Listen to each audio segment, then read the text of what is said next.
Joining us is a former White House correspondent for Fox and a former Miss Philadelphia. Please welcome Ronica Cleary to the program. Hi, Ronica.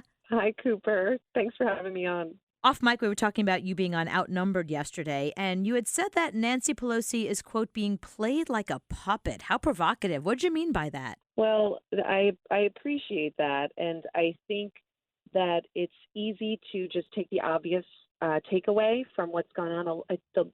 The common reaction was, the president should stay out of this. They were having this fight. The Democrats were fighting amongst themselves. Now they're all united. But I don't really think it's that simple. And what brought that to my mind and what made me think of that is we were actually talking on Outnumbered Overtime about the fact that Nancy Pelosi did not suggest introducing a resolution when Ilhan Omar put out tweets that were arguably anti-Semitic. And now she's considering putting out this resolution in response to the president's tweets. And it really does feel like these four congresswomen who really do not represent the majority, I think, of Democratic voters are exercising a tremendous amount of power over the Speaker of the House. Obviously, she's Nancy Pelosi. She has a tremendous amount of power. But even watching that press conference with the four of them yesterday, little by little, I think they are showing the strength that they have. And now that they're called the squad, they rate so well, right? Media loves them. In a way, it reminds me of the media's love affair with President Trump when he ran. And I think we'd be foolish to think anything less than the fact that the more they grow, if you will, the more power that they have over Nancy Pelosi. Grow like a fungus. Yeah. Gotcha. And we're speaking with Ronica Cleary.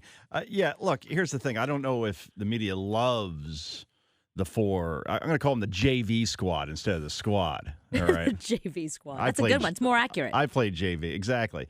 I don't know if they loved President Trump. All of the outlets take that press conference live from four freshman congresswomen? I mean, when has that ever happened before? Oh, that's exactly right. And that was going to get to my point where if this aligned the squad with Nancy Pelosi, she would have been there at that press conference. She's not there, therefore.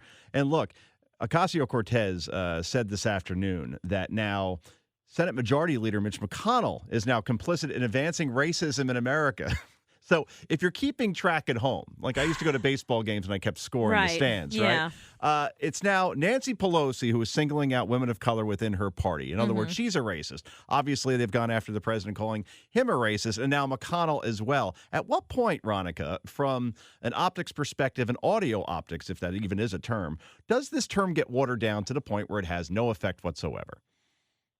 Well, unfortunately, I think we're past it. Yeah. And I think there's a real conversation to be had about racism that still exists in America. It's not meant to be just tossed around. It shouldn't be. It should be addressed when it needs to be addressed and addressed seriously. But it's ironic that a person who claims to champion the cause is so flagrant with the term, right? Yeah. Meaning Alexandria Ocasio-Cortez. It really does. It's like the boy who cried wolf. And so I don't know when it stops, because I do think it engages the Twitterverse, right? It's a great line for a like and for a retweet, but is it a great line for advancing the conversation in a meaningful way? And I don't know if AOC knows the difference. I don't. And I mean, she's accomplished something that's incredible. No matter what you feel about her policy, I mean, what she has done is amazing, but that's got to make one's head just a tad bigger and make her feel that much more entitled to champion this cause in such a way that I don't know that it's really for the betterment. We're speaking with former White House correspondent for Fox and former Miss Philadelphia, Ronica Cleary. Here's my thought about all of this. It makes my head spin because if you look at Gallup polls or Pew Research or any polls where they're asking women what they're thinking about and talking about, it's none of this. Like literally zero of this is concern for any American, certainly female. So here's 5 females who are doing absolutely nothing other than fighting amongst themselves, fighting against the president. It's like nobody cares what American women and Americans are really thinking about and looking at right now. Am I alone in thinking that, or is this, am I crazy? Well, the swamp dictates the coverage, right? I mean, I think you're totally right. Sometimes I will disconnect for 3 days and I'll see some tweet or something, and I think, what is going on? What did I miss in here, right? And it's this little bubble of lunacy that it dictates what we are fed. But I think you are absolutely right. Certainly, there are people who care, but it gets to Nancy Pelosi's quote. I believe it was to the New York Times, where she said, ladies, you're 4 votes, right? And of course, they took serious issue with that. They didn't like that, but that's the truth. They are 4 votes, amidst hundreds of people in the House of Representatives who represent a very diverse group of people that do not all agree with the lunacy that we get out of an AOC tweet. And so I think that's what Nancy Pelosi has been trying to manage. It's funny, I think, to the fact that she does have 5 children, and I really believe she must be thinking in her mind, like, okay, I made it through a house with 5 teenagers. Let me take a breath and figure out how I can manage this, because she has a very difficult task in front of her, and I don't know that I'm not quick to criticize what she's attempted to do, because I really don't have any suggestion for how you manage the power that these women undoubtedly wield through their social media influence. And the fact now that I do believe it's getting bigger than social media, because television is recognizing the fact that these women bring in ratings.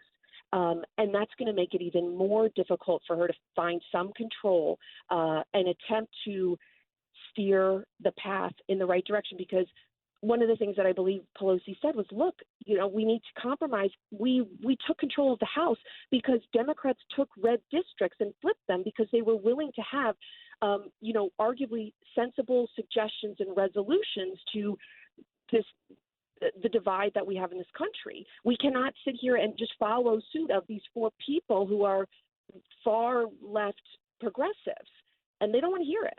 But on the other hand, Ms. Ronica Cleary, you make a very good point about their power on social media. So when the 4 of them decide to choose a candidate, is that going to be the candidate? Do you think that's where this is heading, that they are going to decide together, here's who we're supporting, and let's all get behind it and get social media interested and because everyone's always talking about the younger vote. How do we get the Gen X and the millennials interested? They really are the way to do that. So do you think that's where this is heading, picking a candidate and then just social mediaing the heck out of it? Or, Cooper, social media is overrated in terms of its influence. It's probably both. That's why I'm concerned about the new interest in television, right? The new interest from more traditional media is concerning. And I think, to your point, Cooper, that's what we're seeing happen in this Democratic primary, because they may not be, the 24 candidates may not be consciously thinking, okay, I need to court the endorsement of the squad, but they are moving further and further to the left. So when you have half of the candidates raise their hand and say every illegal immigrant in this country should be given health insurance, Joe Biden would not have been raising his hand for that 4 years ago. He's raising his hand because of the power of leaders like the 4 women that we're talking about, sort of wielding that influence. So I don't know how powerful it would be if they all got together and endorsed one candidate, but we may see that at some point. And I think it's concerning. Do you miss covering the White House, Ronica? That's my final question, 30 seconds. Oh, my gosh. When I heard them yesterday going crazy with the president, just all screaming, I thought, oh, I'm so glad I'm not there right now. And by crazy, again, I'll bring up this stat. CNN, MSNBC, I wrote about this today, have said the word racist on their air since Sunday. It's only Tuesday, more than 1,200 times. What? Since Sunday. I didn't even say my boyfriend's name that much Wow. since Sunday. I would hope not. And I yell at him a lot. Probably mean you're mad at him. Yeah, so we're slightly myopic in terms of our coverage at this point. And Ronica, you were smart to get out when you did. Thanks so much for joining us. Please do come back. Cooper and I thank you. Thank you.